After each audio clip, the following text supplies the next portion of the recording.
Buenas noches, les doy la bienvenida al primer panel de las jornadas. Lo veo al doctor Rapoport frotándose las manos y le advierto que bienvenida se escribe en los próximos 12 meses las 2 veces con B corta. Y con este panel que va a discutir la inserción internacional de Argentina y de América Latina, comenzamos con las jornadas. Me parece que el panel inicial es un presagio de la calidad que deberían tener las jornadas, porque es un panel de lujo desde todo punto de vista, y por lo tanto la labor del moderador, que vengo a hacer yo, va a ser simplemente reducirse a presentar muy brevemente a cada uno de los panelistas, que son por demás conocidos para prácticamente todos los aquí presentes, y dejarlos a ellos que hablen, que tienen bastante para decirnos. En primer lugar, entonces, le voy a ceder la palabra al doctor Carlos Escudé, que es un reconocido cientista político y sociólogo con una trayectoria internacional muy destacada, que ha incluido no solo la academia, en donde ha llegado a investigador principal del CONICET, entre otros méritos, sino también en el terreno político, habiendo sido asesor en el Ministerio de Relaciones Exteriores, y que es autor de una cantidad muy significativa de libros, entre los cuales podemos mencionar el último libro dedicado al análisis del principio del realismo periférico, una teoría argentina y su vigencia ante el ascenso de China. Le cedo entonces la palabra al doctor Escudé. Bueno, muy buenas noches. Realmente es un enorme placer, una alegría y también un honor estar con ustedes, agradecerle a mi colega y amigo Mario Rapoport su invitación y esas palabras tan especiales que me dedicó en su discurso cuando dijo que nos hemos encontrado en muchos lugares, ¿no es cierto? Pero que yo finalmente descubrí y reconocí que la carne argentina es mejor que la norteamericana. Fue una manera magnífica, delicada, sutil e irónica de mencionar el hecho de que efectivamente he atravesado algunos cambios, pero que tienen una dimensión acotada. No he cambiado en todo, he cambiado en algunas cosas. Y bueno, y quien no cambia de opinión es un necio. Alguna vez en la vida todos tenemos que cambiar de opinión. Bien, comienzo entonces con mi ponencia, pero quisiera saber que el moderador nos diga cuánto tiempo tenemos. 15 minutos. 15 minutos, ok, bien, ok. Bien, por primera vez, desde que terminó la Segunda Guerra Mundial, vivimos tiempos de transición hegemónica. Estados Unidos se convirtió en la superpotencia dominante de un mundo bipolar en 1945, cuando producía la mitad de la riqueza del orbe y era el único país con una bomba atómica. En 1989, con el colapso de la Unión Soviética, pareció destinado a ser regente y brújula del planeta. Pero los errores de toda índole cometidos desde el 11 de septiembre de 2001, sumados al ascenso económico de China, cambiaron radicalmente esa perspectiva. Su desplazamiento como principal potencia económica mundial es ya casi seguro para la próxima década. Y eso nos obliga a pensar sobre nuestra inserción internacional. A su vez, ese examen exige una visión retrospectiva. Hasta hace poco, la historia de nuestra inserción en el mundo desde la organización nacional podía desdoblarse en dos grandes etapas. La primera fue entre 1880 y 1948, cuando mantuvimos una relación, una interdependencia asimétrica con el Reino Unido. Aunque nosotros necesitábamos sus libras más que ellos nuestras carnes y cereales, había complementación económica. Pero cuando los británicos cedieron la hegemonía en el Río de la Plata, sobrevino una larga dependencia frente a Estados Unidos, que se prolongó entre 1948 y aproximadamente 2003. Los norteamericanos no necesitaban nuestros productos. En realidad, no los necesitaban para nada. A la vez que podían infligirnos graves daños económicos y financieros, de manera que nuestra dependencia fue total. Yo me inicié intelectualmente estudiando esos daños, ¿no es cierto? Porque mi tesis doctoral, que se tradujo al castellano con un libro que se conoció como Gran Bretaña, Estados Unidos y la declinación argentina 1942-1949, publicado por primera vez en 1983 y varias veces posteriormente, es justamente un análisis basado en documentos otrora secretos de los archivos norteamericanos y británicos del daño tremendo que nos hicieron los norteamericanos, porque la Argentina de la década del 30 optó, equivocadamente desde mi punto de vista, pero optó por el ejercicio de su derecho soberano a la neutralidad. Yo creo que la Argentina se equivocó, pero que tenía un derecho soberano a ser neutral, pues claro que lo tenía. Y el castigo fue monstruoso, mucho mayor que el castigo que sobrevino sobre otros neutrales como España, porque a la Argentina no la necesitaban. De modo que, digamos, lo peor que le pasó a la Argentina en toda su historia fue el desplazamiento de Gran Bretaña por Estados Unidos como potencia hegemónica, a pesar de los muchos problemas que tuvimos con Gran Bretaña mientras ellos fueron la potencia hegemónica. Ahora, con la decadencia de Estados Unidos las cosas cambiaron, porque la potencia que se perfila para reemplazarlos se complementa económicamente con nuestro país y con otros de la región. Y en este contexto es imperioso procesar las lecciones del pasado con realismo. Que la complementación económica entre una potencia hegemónica y un país periférico puede producir algún beneficio para ambos, yo creo que está ilustrado objetivamente por el primer tramo del viejo vínculo entre la Argentina y el Reino Unido. No los tramos subsiguientes, pero sí el primero. Debido al carácter complementario de nuestras economías, entre 1880 y 1914, los británicos invirtieron enormes caudales en este país, posibilitando, entre otras cosas, la expansión de nuestras vías férreas desde 503 kilómetros en el quinquenio 1865-69 hasta 31.000 kilómetros en el quinquenio 1910-14.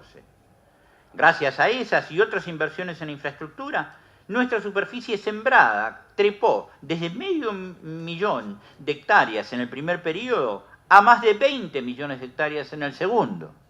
Es decir, se multiplicó casi por 40. Y nuestro comercio de exportación creció en proporción de 29 millones de pesos oro en el periodo 1865-1869 a 431 millones de pesos oro en el periodo 1910-14. Esta expresión económica le permitió a la Argentina de esos tiempos alcanzar un ingreso por habitante similar a los de Alemania, Holanda y Bélgica y superior a los de Austria, España, Italia, Suiza y Noruega. Y como consecuencia nuestras clases medias crecieron desde tan solo el 10% de la población en 1869 hasta más del 30% de la población en 1914. Es decir, que esta fue una ocasión que, a diferencia de la década del 90, de 1990, se produjo derrame. El derrame no es el milagro ese que los economistas neoliberales nos prometían, pero hay veces en la historia en que se produce derrame y en esa ocasión se produce derrame al punto de que la gran mayoría de quienes están presentes en este auditorio son biológicamente posibles gracias a este proceso, porque si no se hubiera producido este proceso, la mayor parte de sus antepasados no hubiera llegado, y si ellos no hubieran llegado, sus abuelos o bisabuelos o tatarabuelos no se hubieran conocido entre sí. Y ustedes no existirían, ¿no? A mí me parece que es una gran ironía del destino, del hecho de que nosotros seamos biológicamente posibles por, en fin, seres tan abyectos como, no sé, según el parecer de algunos, Cristóbal Colón, y entidades colectivas tan abyectas, según el parecer de todos nosotros, como la pérfida Albión, pero nosotros somos biológicamente posibles gracias a los ingleses, porque esa fue la primera inserción internacional de la Argentina. Sin los ingleses, el doctor Mario Rapoport nunca hubiera nacido. Obvio. Ahora bien, las relaciones entre Estados nunca fueron fáciles. Aun cuando exista complementación económica, el más fuerte intentará aprovecharse del débil. Esta es una lección a tener en cuenta a la hora de pensar nuestras relaciones futuras con China. La aprendimos dolorosamente frente al Reino Unido, cuando, por causa de la Primera Guerra Mundial, los intereses británicos y argentinos comenzaron a divergir. En aquellas circunstancias, los británicos insistieron en que les concediéramos créditos sin interés y también en monopolizar nuestro comercio exterior. El Estado argentino no quiso permitirlo y el resultado fue una seguidilla de sanciones ruinosas. A partir de entonces, las cosas entre el Reino Unido y la Argentina nunca volvieron a ser como antes. Obviamente, cuando a raíz de los cambios acaecidos con la Segunda Guerra Mundial, la interdependencia asimétrica con el Reino Unido fue reemplazada por una dependencia frente a Estados Unidos, una dependencia bruta, total, la situación solo podía empeorar. Al contrario de Brasil, que no se complementaba con Gran Bretaña, pero que siempre se complementó con Estados Unidos, para nosotros el advenimiento de ese país al papel de superpotencia fue catastrófico, como ya les dije. Nuestra diplomacia venía librando una confrontación retórica con los norteamericanos desde 1889, engendrando en Washington prejuicios contra todo lo argentino. Y para colmo, como la Argentina está más cerca del Polo Sur que de los centros de gravitación mundial, nuestro país tampoco ofrecía una posición geográfica estratégica frente a los conflictos globales. Ni siquiera somos verdaderos vecinos, como lo es México. Para colmo, el costo de equivocarse en su relación con nosotros se aproxima a cero, tanto entonces como ahora. Y por eso la Argentina paga por todos los errores propios en las relaciones bilaterales y también paga por todos los errores norteamericanos. Esta es una situación muy desgraciada. Es casi el peor de los mundos posibles. Pero afortunadamente nos encontramos en estos umbrales que he acabado de anunciar de una nueva era histórica que puede mejorar nuestra inserción mundial. La estrella norteamericana se eclipsa. Y lo digo hoy, en vísperas de un nuevo 4 de julio. La estrella norteamericana se eclipsa y la potencia ascendente, que ya ocupa el segundo lugar en la economía mundial, es, como sabemos, un país complementario del nuestro. Como Gran Bretaña en el primer periodo, China necesita del tipo de producto que nosotros exportamos más competitivamente. Esta superpotencia en ciernes, que ya es el principal socio comercial de Brasil y Chile, es receptora del 9% de nuestras exportaciones, a la vez que nos provee de un 11% de nuestras importaciones. Solo Brasil la supera como receptora de nuestros productos. En cambio, a pesar de su mercado gigantesco, Estados Unidos nos compra menos que Chile. Como siempre en las relaciones entre un país central y uno periférico, nosotros dependemos más de nuestras ventas a la China que esta de sus compras en nuestro país. No obstante, de cara al futuro, la gama de nuestras exportaciones a ese país podría crecer exponencialmente.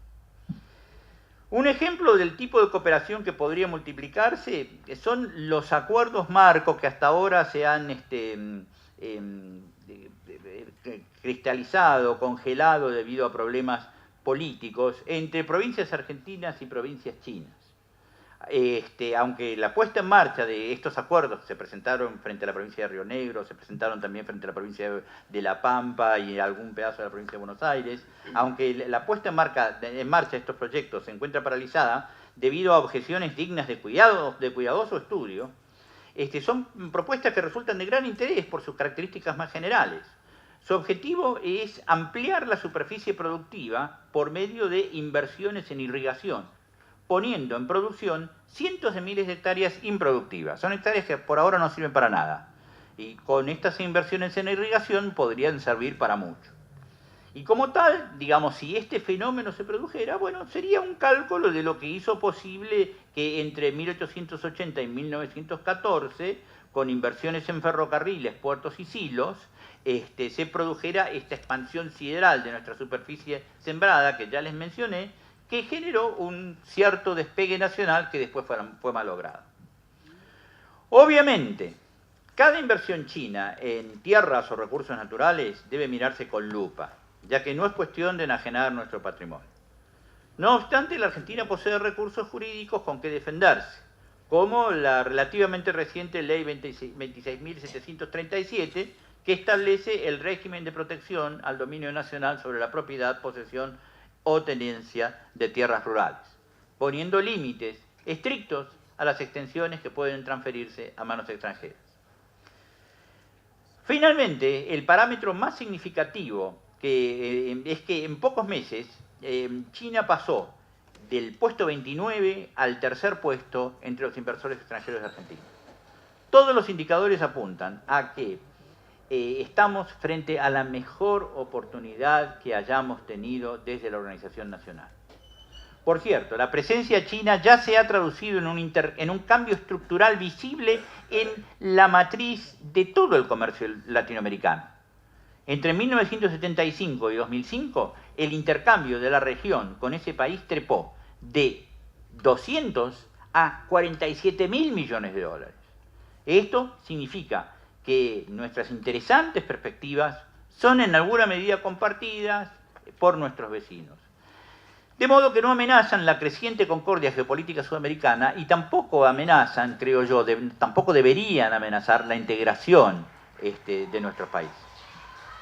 Reitero lo que digo desde el principio, que no se me entienda mal, nada garantiza que nuestra relación con China llegue a ser fructífera. Debemos precavernos de riesgos diversos, como la posibilidad de que la sed china de materias primas conduzca a nuestra desindustrialización, el peligro de que nuestro medio ambiente sea dañado por prácticas mineras desaconsejables, o la eventualidad de que una cantidad excesiva de tierras argentinas caiga en manos extranjeras. Toda oportunidad viene con riesgos, pero estos riesgos son preferibles a la certeza estructural, porque está más allá de las voluntades, de una relación desventajosa con la potencia hegemónica, como ocurrió cuando Estados Unidos desplazó al Reino Unido en la fatídica década de 1940. Termino ahí porque si no me voy a extender media hora más. Gracias. Damos entonces la palabra ahora al doctor Atilio Borón, director del CLEI, politólogo y sociólogo también de reconocido prestigio, también investigador principal del CONICET. Superior, perdón. Del CONICET. Y autor también de una cantidad importante de obras, entre las cuales mencionamos también la última, América Latina en su geopolítica, un libro premiado recientemente.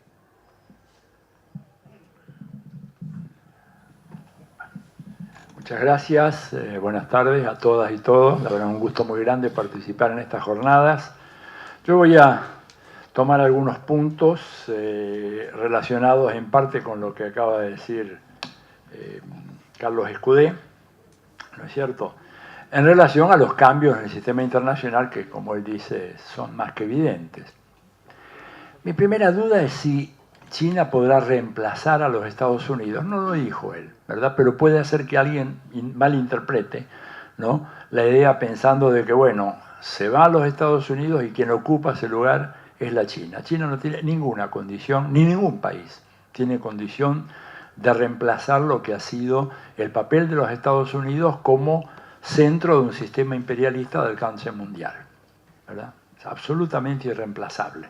Esto lo dice todo, porque digamos los más lúcidos representantes políticos e ideológicos de la derecha norteamericana lo dicen con un toque de orgullo, ¿verdad? Porque para ellos el imperio americano es un imperio benévolo, a diferencia de todos los imperios anteriormente existentes que eran malos, perversos, ¿no es cierto?, que buscaban explotar a las colonias y a los países de la periferia.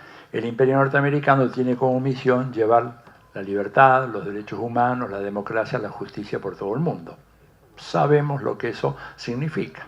¿no es cierto? En este momento, en esa misión evangelizadora y mesiánica, utilizan un poco más de 1000 bases militares en todo el planeta, según informes, digamos, de algunos expertos norteamericanos que manejan muy bien estas cifras concretas, ¿no es cierto?, sobre la expansión fenomenal militar de los Estados Unidos justamente para llevar la democracia, la justicia, los derechos humanos a todo el mundo. Pero no hay país que pueda reemplazarlo. Estados Unidos. Es como decía Samuel Huntington, el sheriff solitario.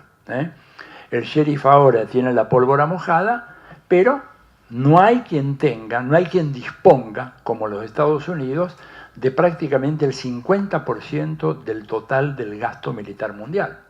Una cifra fenomenal, sin precedentes en toda la historia, ¿no es cierto? Hace apenas 20 años Estados Unidos disponía 25-30% del gasto militar mundial. Hoy en día es el 50%. Y esas 1000 y tantas bases militares son una muestra, ¿no es cierto?, muy clara de aquello que llama con mucha claridad Noam Chomsky cuando habla de un proyecto de dominación mundial que no conocía la humanidad desde la época de Hitler. Palabras de Noam Chomsky. Y en ese contexto, claro, la gran pregunta es cómo se inserta América Latina en ese esquema. Les decía que China no tiene capacidad para ocupar ese espacio porque la estructura en cuyo vértice estaban los Estados Unidos ha cambiado. El unipolarismo, según Brzezinski, ¿no? Zbigniew Brzezinski, que no puede ser acusado de izquierdista, socialista o nada de eso populista, ninguno de esos sismos tan desagradables, ¿no es cierto?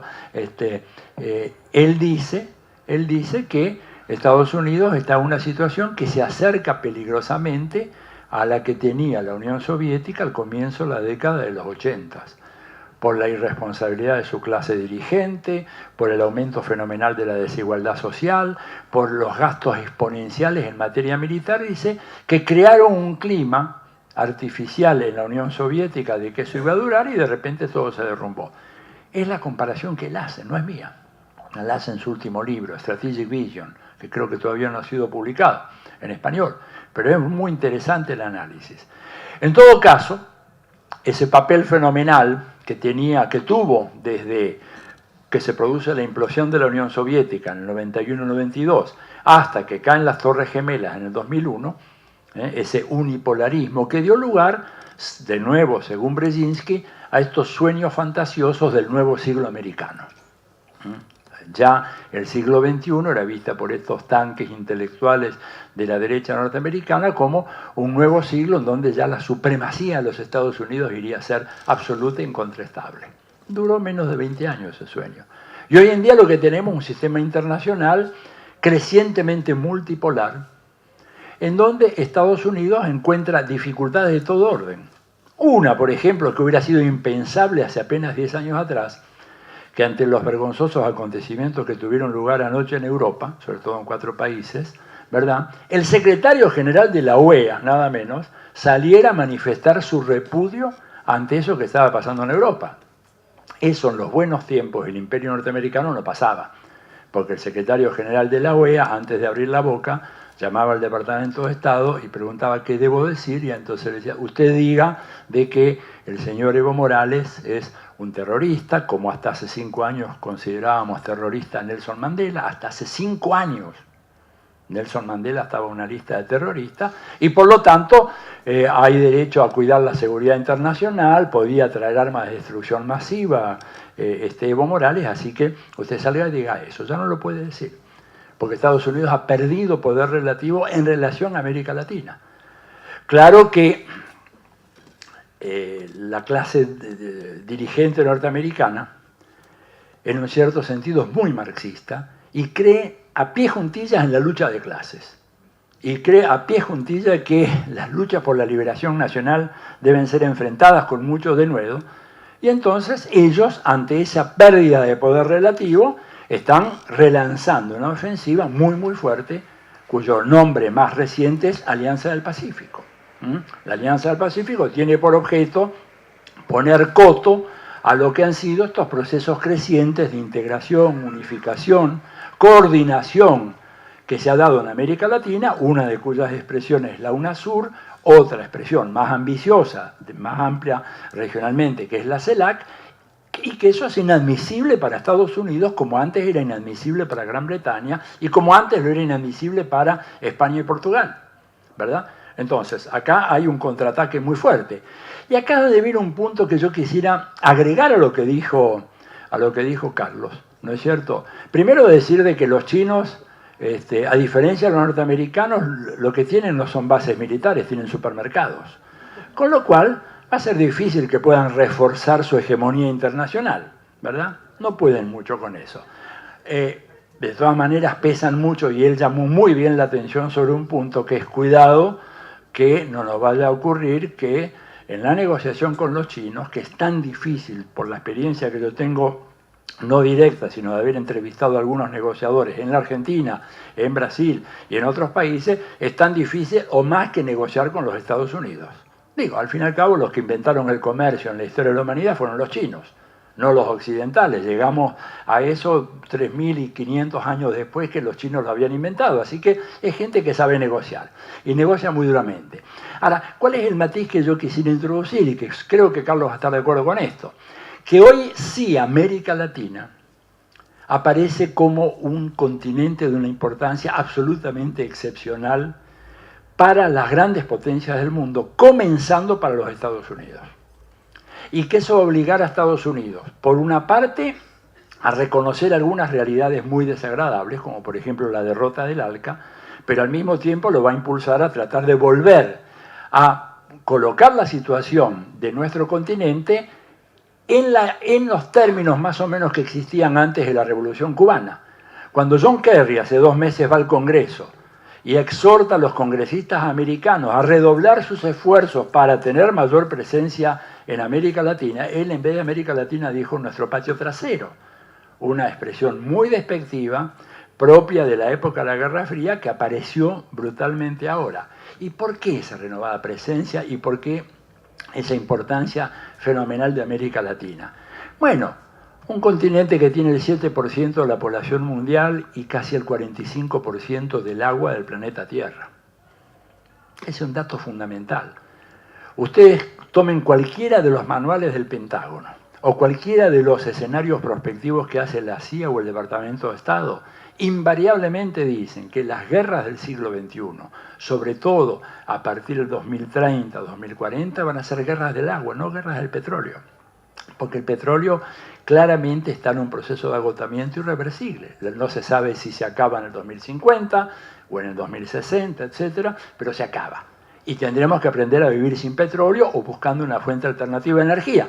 Pero no podemos aprender a vivir sin agua. Y América Latina tiene agua, es así exorbitantemente rica en agua, con una población de apenas el 7% de la población mundial. ¿Eso solo para Estados Unidos? No. Tiene petróleo. Estados Unidos es el mayor consumidor mundial de petróleo. Los chinos se están acercando, pero Estados Unidos todavía está a la vanguardia. Y Estados Unidos, por más de que en este momento ustedes pueden ver toda una serie de referencias de que ellos tienen mal el shale oil y que van a llegar a la autodeterminación o el autoabastecimiento petrolero, lo que no les dice esa prensa que informa aquello es de que el shale oil está prohibido en muchos de los estados de la Unión Americana porque ecológicamente produce una catástrofe de alcances inimaginables. Y entonces California prohíbe el fracking que vamos a hacer acá en Vaca Muerta. Está prohibido en California, no se puede hacer eso, y en varios estados de la Unión Americana no se puede hacer eso. Si no se hace eso, Estados Unidos va a seguir siendo muy dependiente del petróleo. Y pregúntense, bueno, ¿quién tiene la más grande reserva petrolera a nivel mundial? Casi siempre que hago esta pregunta, alguien del público me dice Arabia Saudita. Wrong, no es más eso. Eso era antes. Los últimos informes de la OPEP señalan de que el país con las mayores reservas comprobadas de petróleo del planeta Tierra se llama Venezuela.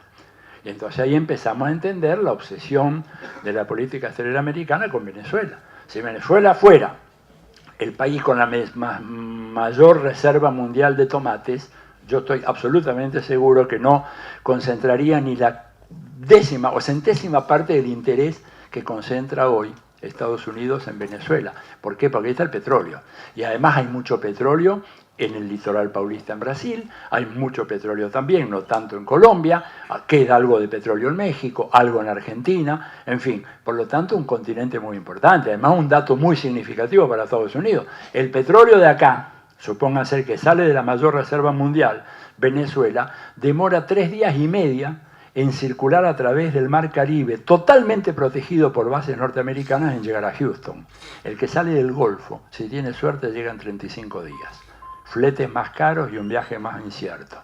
¿Eso es todo? No. Aparte, según un informe del propio alto mando de la Fuerza Aérea Norteamericana, América Latina tiene 7 de los 10 países que producen los minerales estratégicos más importantes para la industria de la defensa de los Estados Unidos.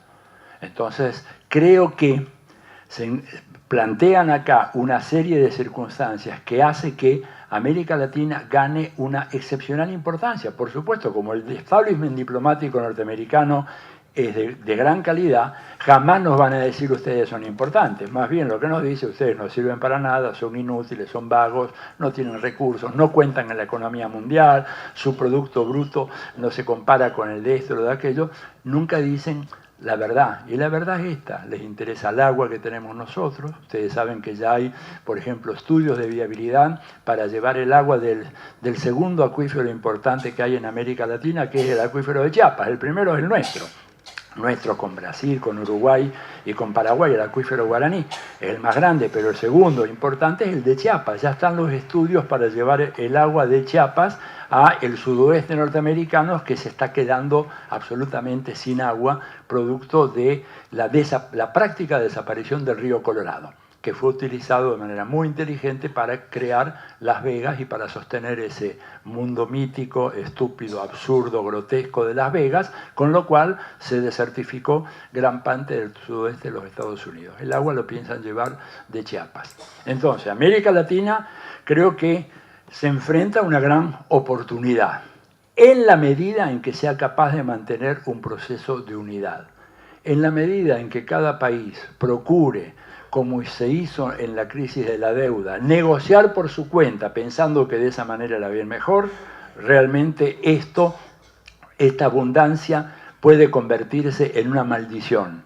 Lejos de ser una bendición, puede ser una maldición. Podemos ser víctimas de eso que un especialista norteamericano en este tema, Michael Clear, llama la cacería feroz de los recursos naturales.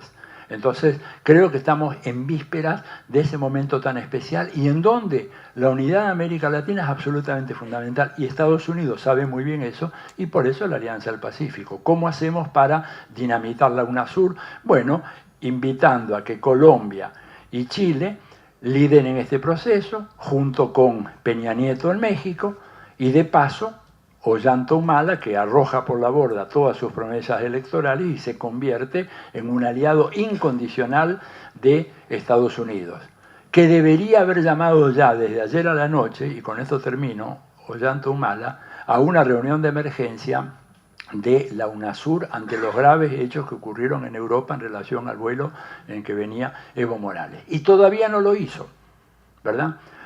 Por comparación, cuando hubo la crisis en Bolivia en el 2008, Michelle Bachelet actuó rápidamente, en el 2010 Cristina Fernández lo hizo rápidamente en la crisis del Ecuador, pero ahora Ollanta Humala, ¿no es cierto?, prácticamente hasta hace 2 horas yo no tenía noticias de que hubiera hecho esa convocatoria de emergencia a una reunión de la UNASUR para tratar el tema, que es gravísimo. Imagínense qué hubiera pasado si el presidente Barack Obama en alguno de los países de América Latina o de Asia o de África hubiera quedado imposibilitado de viajar durante 10 horas, violando todas las normas del derecho consuetudinario internacional, ¿verdad?, que le dan garantía de inmunidad absoluta a los jefes de Estado, a las embajadas y a los medios de transporte que utilizan los jefes de Estado. Hubiera sido un escándalo mundial. La prensa ni lo registra, porque son indios, gente de segundo nivel, de cuarto nivel. Evo Morales, al fin y al cabo, es una aymara cualquiera. No tiene derecho a los mismos derechos que tiene el señor Obama, o que tiene François Hollande o la señora Angela Merkel. Y ante eso creo que América Latina tendría que haber reaccionado con mucha más fuerza. Lamentablemente no fue así. Reaccionó muy bien Argentina, reaccionó muy bien Ecuador, reaccionó muy bien Venezuela, muy bien Cuba, muy bien la UNASUR como secretariado, Ali Rodríguez, pero no la presidencia pro tempore que la tiene Ollanta Humala, y sorprendentemente reaccionó muy bien José Miguel Insulza. Pero todavía estoy esperando que la señora Dilma Rousseff diga algo sobre eso. Porque si Brasil no habla, ¿qué podemos esperar que hagan los pequeños países de Centroamérica? Que sean ellos los que digan, señores, el derecho internacional existe y hay que respetarlo. Si Brasil no lo dice, difícil que lo digan los demás. Entonces, estamos ante un mundo muy complicado, abierto y con grandes posibilidades, pero también con enormes peligros, si es que América Latina no pone como los países como norte fundamental fortalecer nuestros procesos de unidad continental. Nada más, muchas gracias. Bien. Le agradezco a la parte del panel que ya ha hablado de que se mantenga casi exactamente en el tiempo que convinimos. Todavía no tuve que hacer uso de mis tarjetas amarilla y roja, aunque ya me están avisando de que inmediatamente seguramente eso va a ocurrir. Y es que le tengo que dar la palabra a la licenciada Telma Luzani, que es licenciada en Letras, periodista y escritora, analista de relaciones internacionales, por supuesto, también, conductora de Visión 7 Internacional y también en Radio Nacional, una larga trayectoria en el análisis periodístico de las relaciones internacionales, pero también autora de algunas obras premiadas, como su libro que está por aquí abajo, Territorios Vigilados, cómo opera la red de bases militares norteamericanas en Sudamérica, un tema que me parece que engancha muy bien con el hilo conductor que viene llevando el panel en la discusión. Entonces le doy la palabra y preparo las tarjetas. Bueno, muchas gracias, buenas tardes para todos, muchas gracias por la invitación. Sí, cuando Mario me sugirió que hablara del tema del libro, de las bases militares, bueno, empecé a prepararlo, pero después la realidad se interpuso y es impresionante cómo el tema de Snowden, con el topo de la CIA, tanto ese tema como el tema de lo que sucedió con Evo Morales, a los que hizo referencia Tilio, se cruzan perfectamente con el tema de mi libro, o sea, cómo en realidad la realidad sigue estando tan vigente desde que empezó este proyecto imperial, que es el que yo trato de desarrollar en el libro. Y de alguna manera el libro tenía como objetivo pensar por qué a partir del siglo XXI, sobre todo, 1999 es la fecha exacta en donde se abre la base de Manta en Ecuador, por qué a partir de esa fecha empieza Estados Unidos a poner bases militares efectivas en nuestro territorio. Y lo primero que salta es que en realidad el proyecto de dominación de América del Sur y de América Latina en general, digamos, fue fundamental desde el siglo XIX, desde cuando Estados Unidos empieza a pensarse como imperio. El objetivo o el diseño, más que el objetivo, el diseño principal se debe a un historiador, a un marino, a un estratega llamado Alfred Mahan, que él era un gran admirador de Gran Bretaña y pensaba en el siglo XIX, con esa admiración que tenía por la isla, cómo era posible justamente que una isla marginal como era Gran Bretaña en el concepto mundial pudiera ser dueña de más de un cuarto del mundo, siendo pequeña como era. Y él pergeña una consigna que es: quien domina los mares va a dominar el mundo. Entonces imagina Estados Unidos, y de hecho es lo que le propone a varios presidentes estadounidenses como estrategia para el país, imagina Estados Unidos como una gran isla rodeada, bueno, del Océano Atlántico y el Pacífico, no ve peligro o ve menor peligro en que vengan ataques tanto de Oriente como de Occidente, debido justamente a la distancia que separa África o Europa de América, o Asia de América, debido justamente a esas grandes masas de agua, pero ve como la zona más vulnerable del país el sur. El sur es el flanco más débil, el talón de Aquiles de ese Estados Unidos, que entonces va a poner todas las baterías en controlar ese sur del país. Como dijo muy bien Atilio, se cuidaron muy bien de hacerlo explícito, es decir, siempre fue los mexicanos, los países del Caribe, los torpes, los vagos, los países menos interesantes. De hecho, cuando leemos los documentos o la prensa lo saca, siempre aparece, de América Latina no se ocuparon, América Latina no merece ni un párrafo, América Latina no está. En realidad está casi yo diría en la política interior de Estados Unidos, ya no en la política exterior.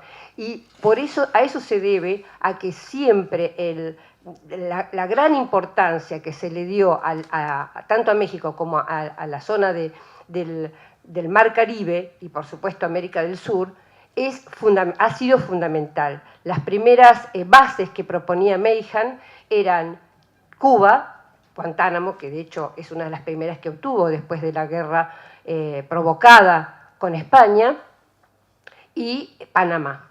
Es decir, lo que proponía Mahan era, como no había un paso interoceánico, y el único paso interoceánico estaba muy lejos, que era el estrecho de Magallanes, y con un clima arduo, lo que proponía Mahan era crear una interconexión, no solo por cuestiones comerciales, sino por supuesto también por cuestiones de defensa.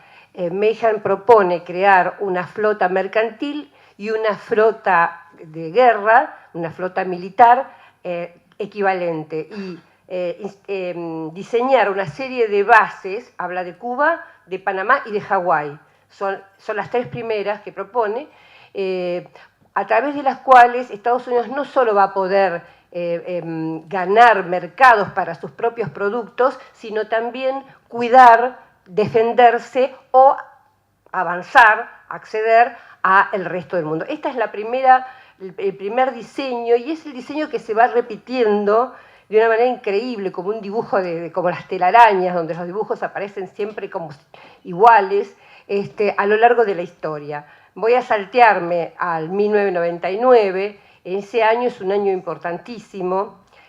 Antes se ha producido algo fundamental, también lo señaló Atilio como un hito, que fue, por supuesto, el colapso de la Unión Soviética en 1991. A partir de ese momento, Estados Unidos empieza como digamos, hay toda una larga discusión interna, incluso, que yo la voy a obviar, de qué hacer.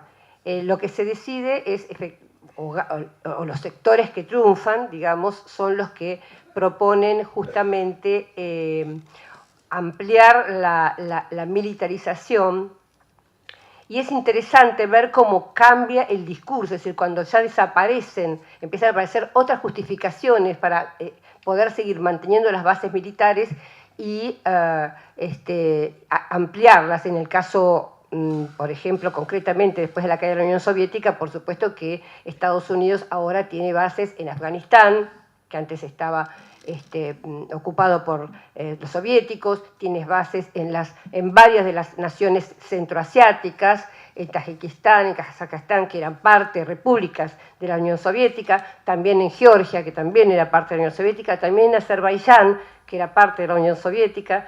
Es decir, ha ampliado en un terreno, en una parte del mundo donde no podía acceder. Y en nuestra parte del mundo, es interesante ver cómo cambió el discurso y pasó de ocuparse del peligro rojo al tema del narcotráfico. El terrorismo y el narcotráfico van a ser, a partir de la caída de la Unión Soviética, las nuevas argumentaciones, las nuevas justificaciones para sembrar estas bases militares.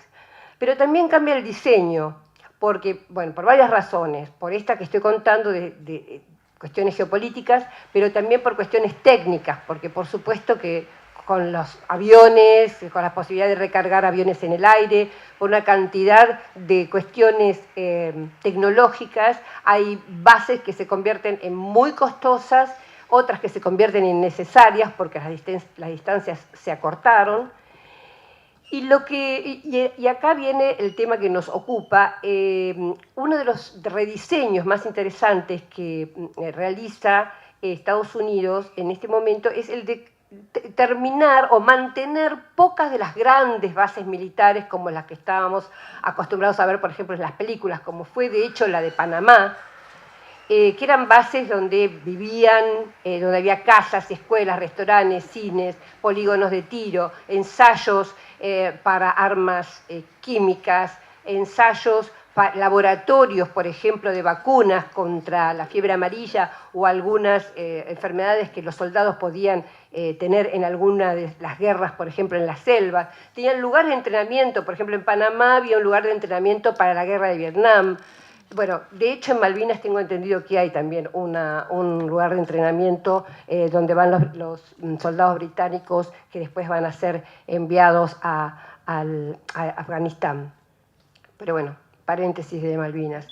Entonces, este nuevo rediseño es mantener muy pocas de estas bases antiguas y poderosas, muy llamativas, obviamente, y empezar a tener bases muy pequeñas, muy disimuladas, se llaman sitios de operaciones de avanzada, donde hay muy poco personal, entre 10, 15 o hasta 100, pero muy raramente llegan a tener 100 personas, son rotativos, es decir, que en los papeles no figura como que hay tanto personal, porque al ser rotativos, al ser menos de una cantidad de tiempo, no hace falta asentarlo, y son pequeños sitios como las embajadas pertenecen a los Estados Unidos. Voy a poner el caso de Manta, porque es tal vez uno de los paradigmáticos. Afortunadamente, como ustedes saben, el presidente Correa prometió cerrarlo en su primera campaña electoral y lo cumplió cuando asumió. En el año 2009 se cerró la base de Manta, pero yo tuve oportunidades de hablar con militares y de hecho con el ministro de Defensa incluso, y por ejemplo, él mismo como ministro de Defensa, ni los más altos generales de Ecuador tenían posibilidades de ingresar en ese sector donde los Estados Unidos habían, digamos, accedido a esa base. Bueno, ¿cómo se accede a esa base? Es otra de